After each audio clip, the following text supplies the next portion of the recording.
لله والصلاة والسلام على رسول الله وعلى آله وصحبه ومن اهتدى بهداه أما بعد فأعوذ بالله من الشيطان الرجيم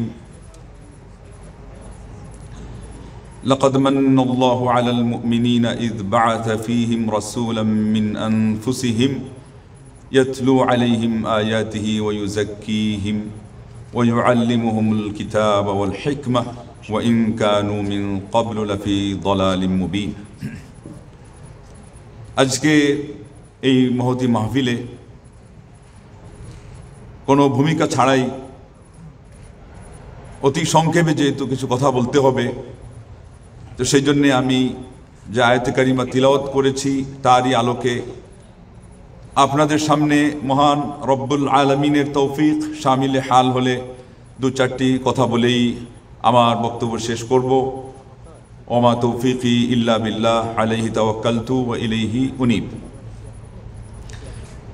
প্রথম কথা হচ্ছে ইলম, দ্বীনের যে ইলম, এটার আগে একটি জিনিস লাগে, সেটার নাম হলো আদব। আমাদের ভাষায় আমরা সেটাকে শিষ্টাচার বলে চিনি, আরো সহজে বলতে গেলে নিয়ম বলে যদি আমরা তাকে বুঝার চেষ্টা করি। যে কোনো জিনিসের কিছু নিয়ম নীতি আছে, তো ইলমেরও আগে নিয়ম নীতি আছে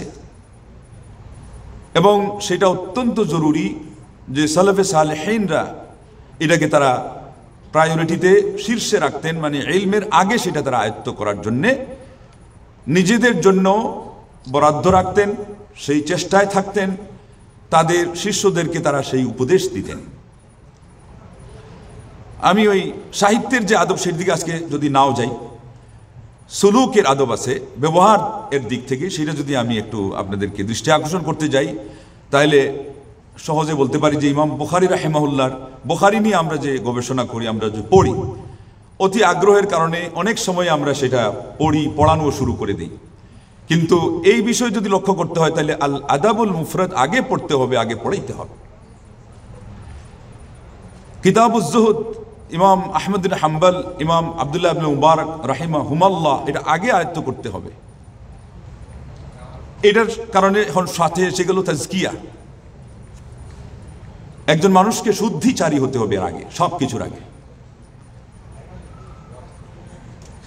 তারপরে হিলিয়াতুল আউলিয়া আবু নুআইম আল আসফাহানি, সেটাও আগে আনতে হয়।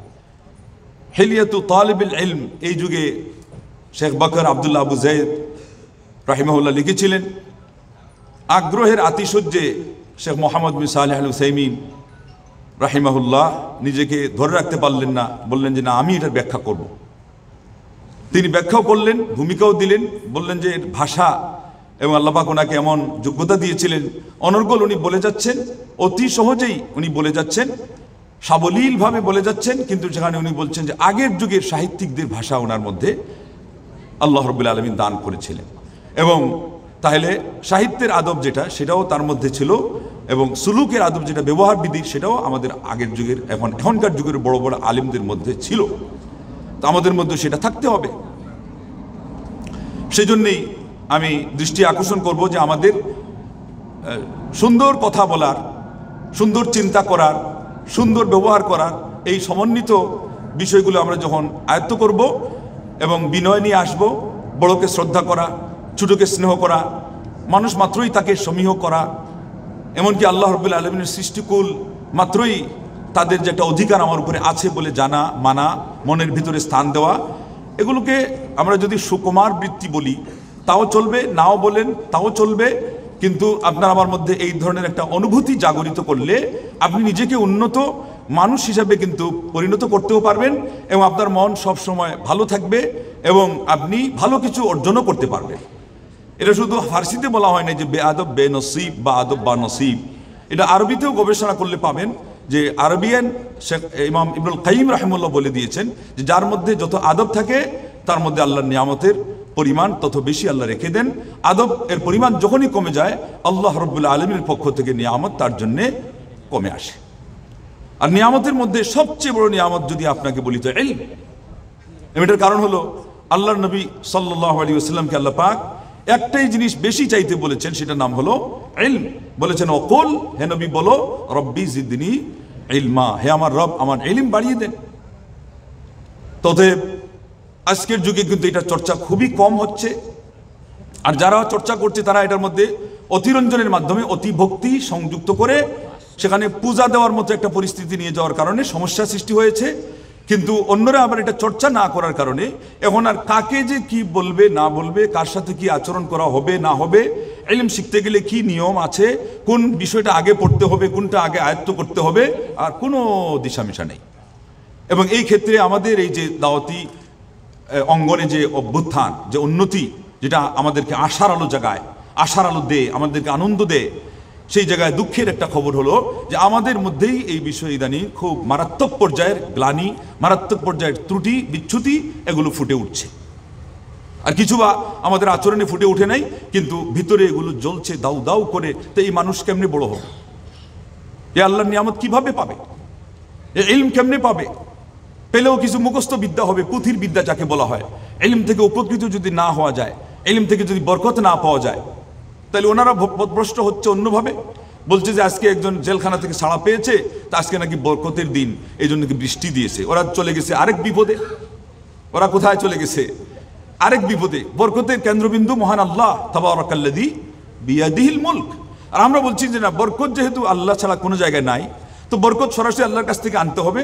অন্যকে আমার কেন স্মরণ করতে হবে, অন্যকে আমার কেন সম্মান করতে হবে? আরেক বড় বিপদ। এটার একটা সূত্র আছে না? দুনিয়াতে আল্লাহ পাক আপনাকে আমাকে আমার মা বাবার মাধ্যমে দেন নাই। এমনি কি আকাশ থেকে আপনাকে হঠাৎ করে ফেলে দিয়েছেন? আপনি আসমান পেড়ে চলে এসেছেন? ইলমটা তার চেয়ে আরো কঠিন। ইলম যারা অর্জন করেছে তারা জানবে, তারা বলবে যে কিভাবে আলিমদের কাছ থেকে ইলম অর্জন করতে হয়। জ্ঞানের কথাতে এইগুলো বলা আছে যে কিছু কিছু মানুষের সাথে সমীহ বজায় রাখতে হয় যদি কোনো সময় পরিস্থিতির কারণে মন নাও চায়। তার মধ্যে একদল হলো আলিম সমাজ, আরেক দল হলো শাসক সমাজ। শাসক সমাজদের সাথে বেয়াদবি করবেন, আপনার দুনিয়া চলে যাবে। আর আলিম সমাজের সাথে বেয়াদবি করবেন, আপনার দিন বিনষ্ট হয়ে যাবে। এটা বানানোর কথা নয়, এটা কিতাবের কথা। এমন কিতাবের কথা যেগুলো কোরআন ও সুন্নাহর নির্যাস থেকে আমাদের সালাফরা আমাদেরকে রেখে দিয়েছিলেন।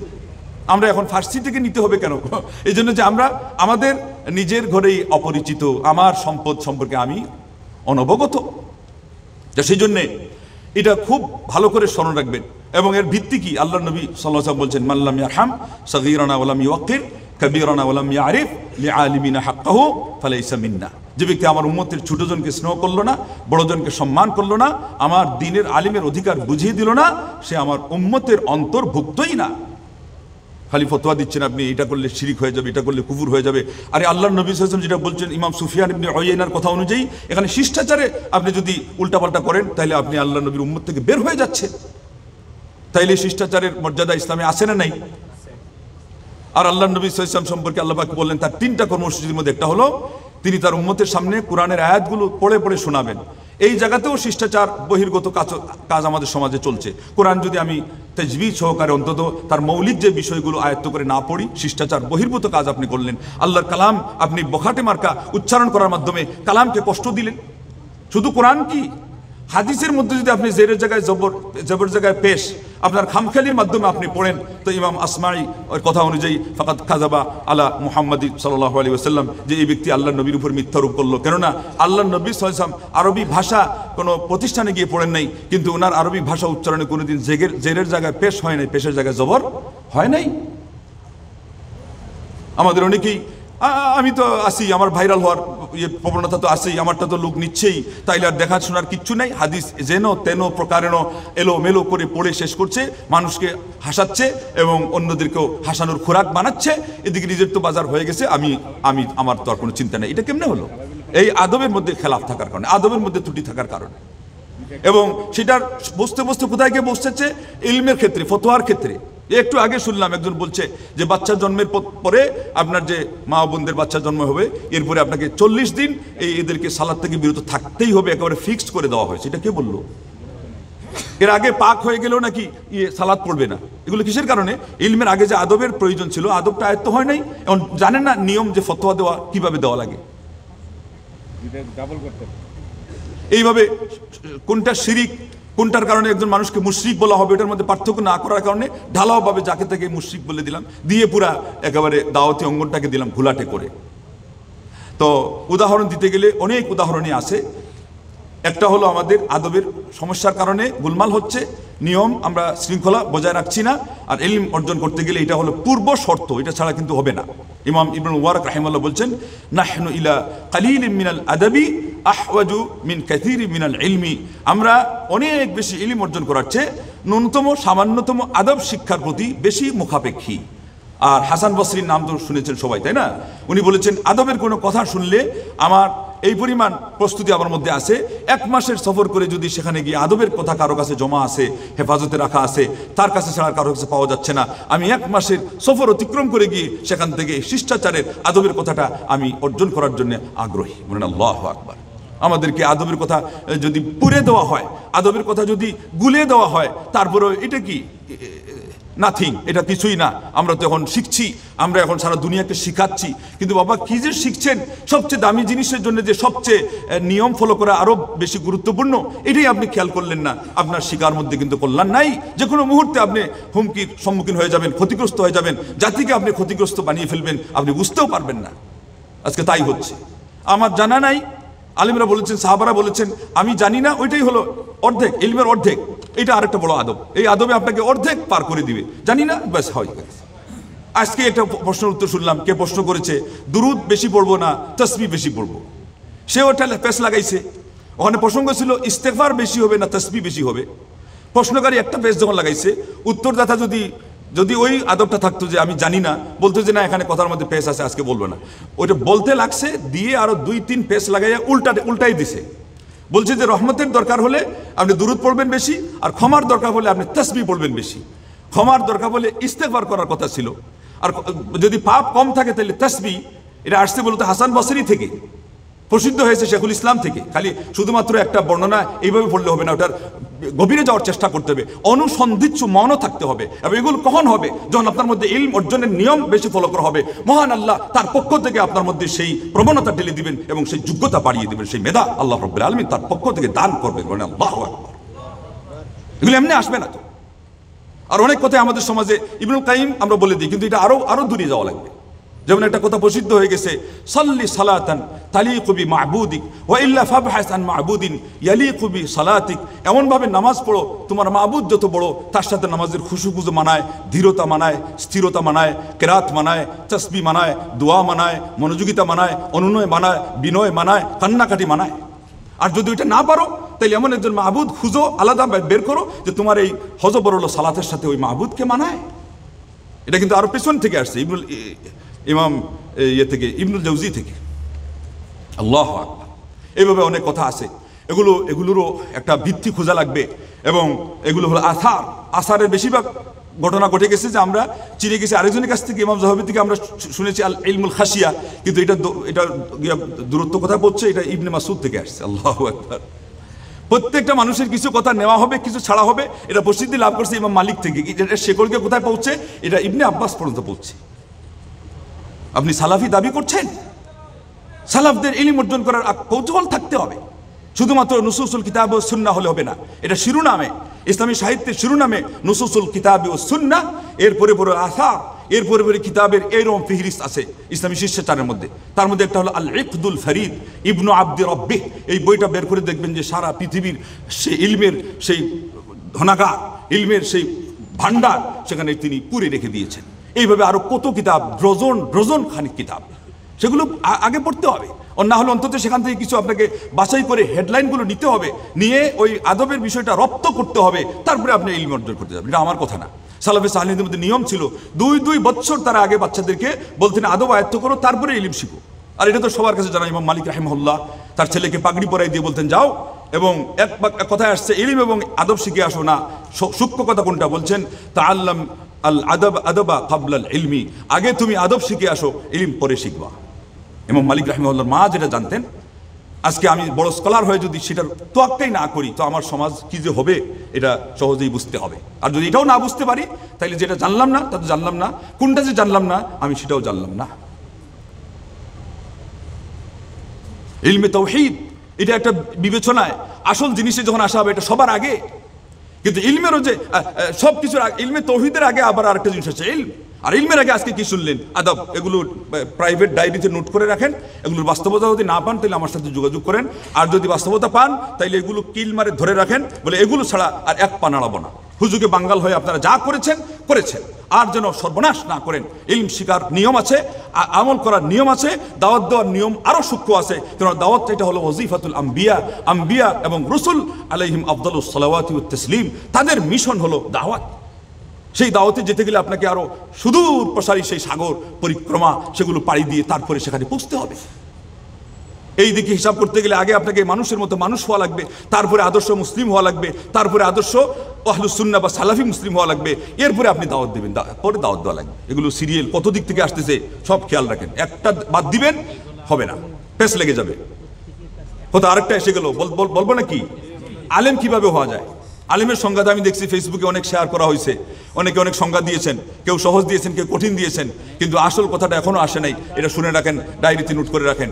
আলেম বা বিশেষ করে ফকিহ কে হবে? ফকিহ এবং আলেম। আর আজকে যে আমাদের ফতোয়াতে হযরতুল বাব কেন হচ্ছে, এটা যে কোনো একটা বিষয়ে আমি জ্ঞান অর্জন করে ফেললাম, আলেম হওয়া যাবে না। ফকিহ ফিকহার সেক্টরেও আমি ওই মুআমালাতটা আয়ত্ত করলাম, আমি ওই রকম ফকিহ মানের আলিম না যে আমার কাছে ফতোয়া জিজ্ঞাসা করেই যে কোনোভাবে নিয়ে মানুষ পালিয়ে যাবে।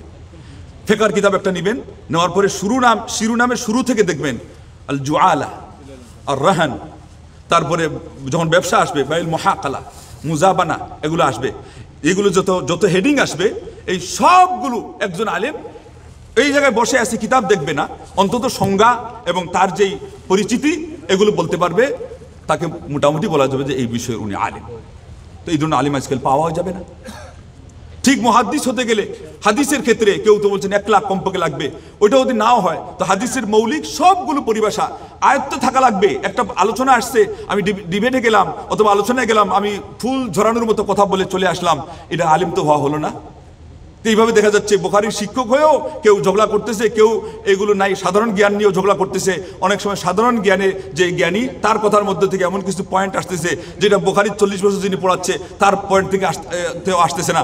আমরা এখন বিভাগে পড়ে গেছি কারে আলিম ধরবো, আসলে এদের কেউই আলিম না। এখনকার সংজ্ঞা অনুযায়ী এখন কেউ আমরা আলিমই হই নাই। এই জন্য তো এই দেশে আমাদের মতো যারা, আমাদের উস্তাদের মতো যারা, এদেরকে বলা হয় তালিবুল ইলম, ইলম অন্বেষণকারী। এখন আমরা ছাত্র। এগুলো আবার অনেক সময় বিনয়ের সময় আমরা বলি ঠিকই, কিন্তু এটা আবার লাগাই না। ওই যে আরেকটা সমস্যা, ইলম পুরাটা আয়ত্ত করতে হবে একসাথে, কারণ একটার সাথে আরেকটা সম্পর্ক আছে। এই জন্য তো আমাদের ফতোয়ার মধ্যে এত গোলমাল হয়। হঠাৎ করে দেখবেন বক্তা এক জায়গায় সিরিয়াস হয়ে গেছেন, আরেক জায়গায় এই সেক্টরেরই মাসআলা ওটাতে দুনিয়ার শিথিল থেকে শিথিল হয়ে গেছেন। এটার মূল কারণ কোন জায়গায়, যে বক্তা জানেন না যে এই বিষয়টার সেক্টর কোনটা। হাদিয়াকে উনি ব্যবসার সাথে যখন মিলাই দেবেন, ব্যবসাকে হাদিয়ার সাথে মিলাই দেবেন, উনি বিপাকে পড়ে যাবেন। 2 দিন আগে একটা প্রশ্ন আসছে যে আমাকে প্রতিবেশী একটা কিছু দিল, তা আমি প্লেটটা খালি দিব কিভাবে, একটা কিছু দিয়ে দিলাম, এটা কি সুদ হবে কিনা? তখন উত্তরে আমি বললাম কোথায় সুদ আর কোথায় কি, কিন্তু পেশটা লাগছে কিন্তু ওই কারণে যে সুদের সেক্টর কোনটা, হাদিয়ার সেক্টর কোনটা, ওটার মধ্যে পার্থক্য না জানা। আর এই পার্থক্য না জানার মধ্যে আমরা শীর্ষে, আর আপনারা আমাদেরকে সারা দুনিয়ার শ্রেষ্ঠ মুফতি বানিয়ে বসে আছেন, যাচ্ছেন কোথায়, আমাদেরকে নিয়ে যাচ্ছেন কোথায়? আল্লাহর ভয় তো করা দরকার, আমাদেরকে বেশি করা দরকার ছিল। ইন্নামা ইয়াখশাল্লাহ মিন ইবাদিহিল উলামা। কিন্তু উলামারা এখন আমরা আছি কি যে আমাকে কত জিজ্ঞাসা করছে, আমার কত ভক্ত অনুরক্ত জমছে ওই তালে, আর ভক্তরাও আছে যাকে আমি এই পছন্দ করে ফেলেছি, যার আলোচনা শুনে আমি বলে তো নেটের মধ্যে বলে যে উনার আলোচনা শুনে আমি এতটুকু হেদায়েত পাইছি, আবার একটু পরে বলে যে ইনার ইদানিং মুখ এত খারাপ হয়েছে। তো খারাপ হয়েছে তো আবার এখন আবার উনার পিছন ছাড়ছো না কেন? এই উস্তাদ তো ঠিক না। আদবেই যখন উস্তাদের গুলমাল, শেষ করো উস্তাদের সাথে সম্পর্ক।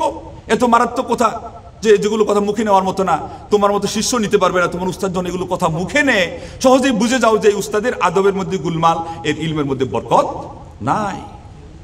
কি দরকার আছে বলার যে আমি ওনার কাছ থেকে এটা পড়ে আমি হেদায়েত পাইছি, আমি এটা পড়ে হেদায়েত পাইছি। যাই হোক, এরপরে যেটা আমরা বলবো সেটা হলো যে আজকে আমাদের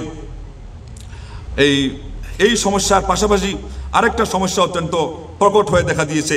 এই আমাদের বিপক্ষে যারা আছেন ইনাদের এখন মানে দেখছে যে সব তো চলে যাচ্ছে, আকিদা বলে এরা নিয়ে চলে যাচ্ছে। এখন ওনারা নেটের মধ্যে গিয়ে ঢুকছে, ঢুকার পরে হাবি জাবি আবুল তাবুল যা বকওয়াস করার মতো। একজন বলছে সে মদিনা ইউনিভার্সিটিতে নাকি চলে গেছে, তার ছেলে নাকি সেখানকার অধ্যাপক, সে গিয়ে সেখানকার ডিনকে বলছে যে আমার দুইটা প্রস্তাব আছে।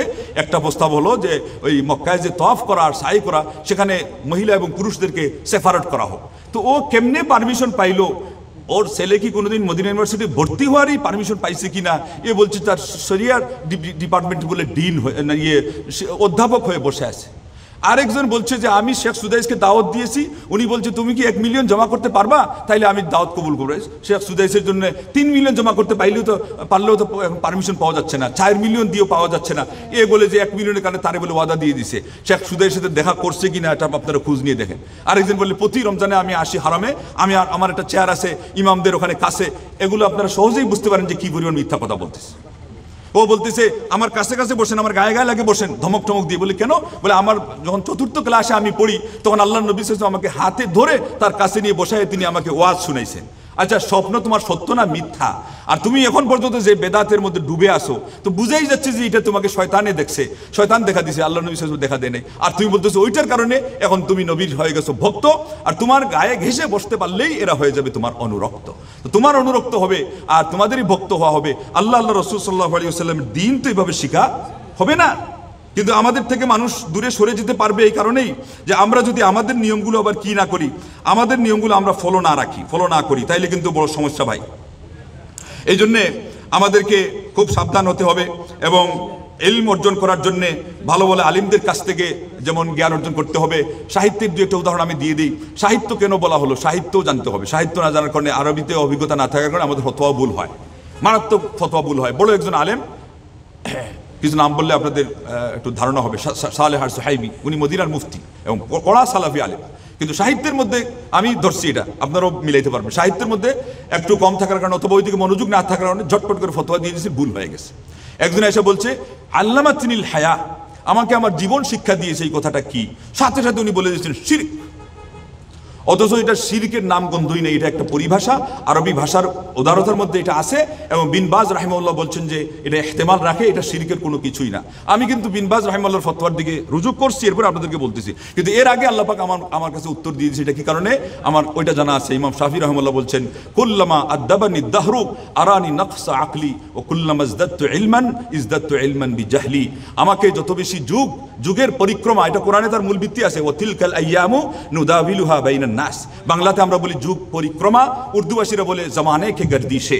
হ্যাঁ, এই জিনিসের মাধ্যমে মানুষের অনেক কিছু শিক্ষা হয়। এবং আরেকদল বলছে মাল্লাম ইউআদ্দিবহু ওয়ালিদাহু আদ্দাবাহুল লাইলু ওয়ান নাহারু, যাকে তার মাতা পিতা আদব না শিখায় তাকে যুগের ওই পরিক্রমা আদব শিখায়। মানে কি?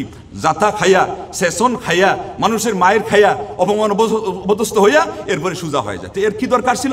এই জন্য যেই মাতা পিতা চায় যে তার সন্তান অপদস্থ না হোক, তার মেয়ে তার ফ্যামিলিতে গিয়ে অপদস্থ না হোক, শ্বশুর বাড়িতে গিয়ে তার ছেলেও তার ওয়াইফের কাছে অপদস্থ না হোক, তার বন্ধুর কাছে অপদস্থ না হোক, কোনো মানুষের কাছে সে মিসবিহেভ করে সে অপদস্থ না হোক, সে তার পরিবারের সম্মান না হারাক, তাইলে পরে আগে তারা কষ্ট করে হলে তাকে আদব শিক্ষা দেয়। ইমাম শাফি রাহিমাহুল্লাহ নিজে বললেন যুগ আদব শিক্ষা দেয়। কিভাবে? উনি বলে দিলেন যে এটা শিরিক না, এটা আলাদা একটা পরিভাষা, আরবি ভাষা শৈলী জানা লাগবে। ওই আরবি ভাষার সাথে আরবি ভাষার সম্পর্ক আছে।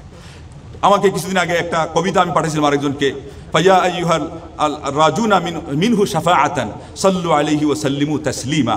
যারা আল্লাহর নবীর সুপারিশ চাও তোমরা নবীর উপর বেশি দরুদ পড়ো। আমাকে একজনে বাংলাদেশ থেকে পাঠাইছে, একজন বড় স্কলার, আমি আর নাম বলতেছি না। শেখ এটা তো শিরিক। আমি বললাম হ্যাঁ ইহতেমাল আছে, দিয়ে আমি রাখিয়ে দিলাম। কেন? আমার জানা আছে যে কোন জায়গায় এখানে ওনার সমস্যা আছে, যে কারণে উনি বুঝতে পারেন নাই।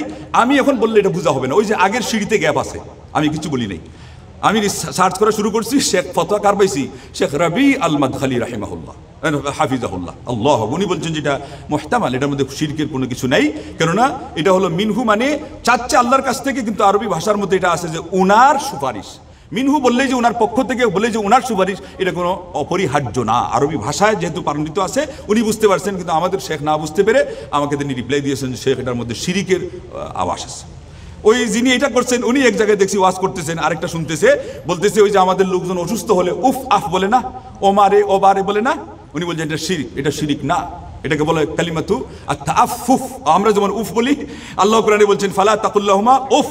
কষ্ট করে মাতা পিতার কষ্ট প্রকাশ করতে গিয়ে উফ বলবা না। তো এইভাবে আদবের দাবি হলো যে অসুস্থ হয়ে গেলে, কষ্টের মধ্যে পড়ে গেলে উফ আফ বলবেন না, আল্লাহু আকবার বলেন, সুবহানাল্লাহ বলেন, আস্তাগফিরুল্লাহ বলেন। কিন্তু সবাই তো এটা পারবে না। অনেকে উফ আর উহা বলতে গেলে আমাদের লোকজন বেশিরভাগ কি বলে, ও মা বলে, কি বলে না, ও বা ওইটা কি ওই যে সাহায্য চাওয়ার জন্য টাকা নাকি? তাহলে পারপাস বোঝা লাগবে, পরিভাষা বোঝা লাগবে, কোন সেক্টর, ওই যে সেক্টর ঘুরে ফিরে আসছে কি আসলো না, তা না হলে ফতোয়া ঠিক হবে না। তাহলে আমাদের অনেক ফতোয়া বেচতে যাচ্ছে, মানে কি রসাতলে যাচ্ছে, ভেসে ভেসে যাচ্ছে। আমি মনে করছি শাস্ত্রবিদ, আকিদার বই থেকে বলতেছি, কিন্তু আমি যে বুঝি নাই এটাও বুঝি নাই, আর মানুষকে আমি কি বুঝাবো? তো সেই জন্যে আমাদের এগুলো ভালো করে আয়ত্ত করা লাগবে। আয়ত্ত না করলে কিন্তু ফেস বাড়বে, এবং ফতোয়ার খালি দেখা যাবে যে ফেস আরও বাড়তেছে, আর মানুষের মধ্যে ভুল বুঝাবুঝি বাড়বে। মানুষ মনে করবে যে আলিমরাই তো ঝগড়ায় লিপ্ত হয়ে গেল, আমরা আর কি করবো? আর এটার জন্য কারণ আছে।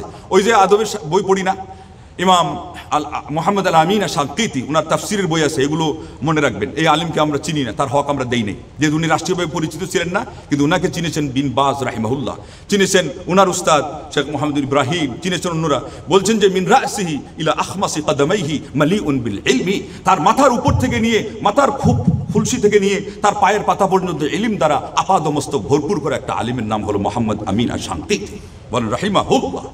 এই মানুষটা তাফসির লিখেছেন, ওনার পরিপূর্ণ তাফসিরও কিন্তু দার্সের মধ্যে আছে, এটার মধ্যে নাই। খণ্ডকালে বিভিন্ন জায়গা থেকে তাফসির করেছেন, পড়ে দেখবেন যে জ্ঞান কাকে বলে। আর ওই জায়গায় দেখবেন যে আরবি কবিতা তিনি কত আবৃত্ত করেছেন, তার মানে এলমের জন্য এগুলো লাগে। আর এটার একটা প্রমাণ হলো, ওনার শেষ বয়সে সুদানে আসেন, কেউ জিজ্ঞাসা করছে কোন বই পড়তেছেন, উনি বলেছেন দেওয়ানে ওমর ইবনে রবিয়া, ওমর ইবনে রবিয়ার বই পড়তেছি। অথচ এই ওমর ইবনে রবিয়ার বইয়ের মধ্যে গজল আছে, কবিতা, যেটা হলো প্রেম কাহিনীর কথা বলা হয়। তো ওরা বললো যে আপনি মুফাসসিরে কোরআন, আলিমে দিন, এই যে প্রেম কাহিনীর কবিতা সে আবৃত্ত করেছে, কবিতা গুচ্ছ সেখানে রেখেছে, এটা কেন চর্চা করছেন? বলে লি আফহামা বিহি উসলুবা কালামিল আরবি ও লি আফহামা বিহি উসলুবা কালামি রব্বি। ওইটা পড়ে আরবিয়ানদের ভাষা শৈলী, বাগধারার যে মায়ের পেচ, যে গভীরতা, হ্যাঁ, যে ব্যাপ্তি, সেটা আয়ত্ত করব। আর ওইটার উদ্দেশ্য হলো ওইটা দিয়ে আমার রবের কোরআন কালামের তাফসির আমি বুঝবো। বলেন আল্লাহু আকবার। শেখ সালেহ আল হায়দার নাম শুনেছেন তো, উনি মারা গেছেন। আল্লাহ মারা যাওয়ার পরে শেখ সালেহ আল ফাউজান বলছেন, ইন্না লিল্লাহি ওয়া ইন্না ইলাইহি রাজিউন, খানা জাবালান নাহতাদি ওয়ারাআহু। এমন একটা পাহাড় আজকে আমাদের সমাজ থেকে বিদায় নিল, আমরা কঠিন বিপদের সময় তার পিছনে গিয়ে আশ্রয় নিতাম, মানে কি ইলমের জাহাজ, ইলমের পাহাড়। সেই আলিম সম্পর্কে আরেকজন আলিম সালেহ আল আসিমি মদিনার মসজিদের দার্স দিচ্ছেন, উনি বলছেন যে কিতাবুল আগানি উনি পড়েছেন, কয়বার খতম করেছেন? 7 বার। আগানি শব্দ আপনি বলতেছেন উগনিয়ার বহু বলছেন, গানের বই। কেন? আরবি ভাষা বোঝার জন্য। তাইলে আরবি সাহিত্যের মধ্যে আমাদের কিছু দখল দেওয়া লাগবে, আর আদব আখলাকের মধ্যে আমাদের দখল দেওয়া লাগবে। ওইটাকে বলা হয় বইয়ের সাহিত্য, আর এটাকে বলা হয় আদবুস সুলুক, ব্যবহারের শিষ্টাচার, সৌন্দর্য। এই যে আমাদের ভারতে লখনৌ যারা আছে, ইনাদেরকে বলা হয় তারা খুব সব শিষ্টাচার সম্পন্ন মানুষ। তাদের ওখানে সাইনবোর্ড আছে, আব যারা মুস্কারাইয়ে ক্যোंकि আবি লখনৌ মে হ্যায়, আপনি একটু মুস্কি হাসি দেন, কারণ এখন আপনি লখনৌ শহরে এসে পৌঁছে গেছেন।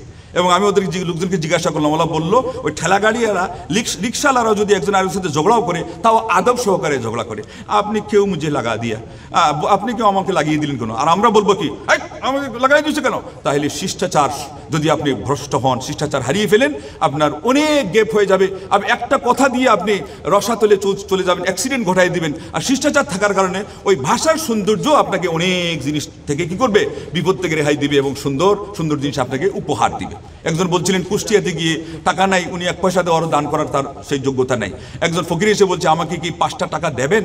এমন সুন্দর করে বলছে, উনি বলছে আমার নাস্তার যা ছিল সব আমি দিয়ে আমি পকেট খালি হয়ে গেছি। কেন? তার কথাটা আমার সুন্দর লেগেছে। তো আদব বলতে ভাষার আদব হলো এটা, আর ব্যবহারের আদব হলো আরেকটা, যেটার হলো আমরা অনেক সময় যে দেখেন না, আমাদের লোকজন বলে আমরা যদি কেরালায় যাই, আমরা ওই যে আরও কোন জায়গায় তামিলনাড়ুতে যাই, আরও কোন জায়গায় চিকিৎসার জন্য যান, বলেন যে তারা আমাদের টাকা নেয় ঠিকই, পকেট উজাড় করে নেয় ঠিকই, কিন্তু মনে কষ্ট থাকে না। বলে কেন?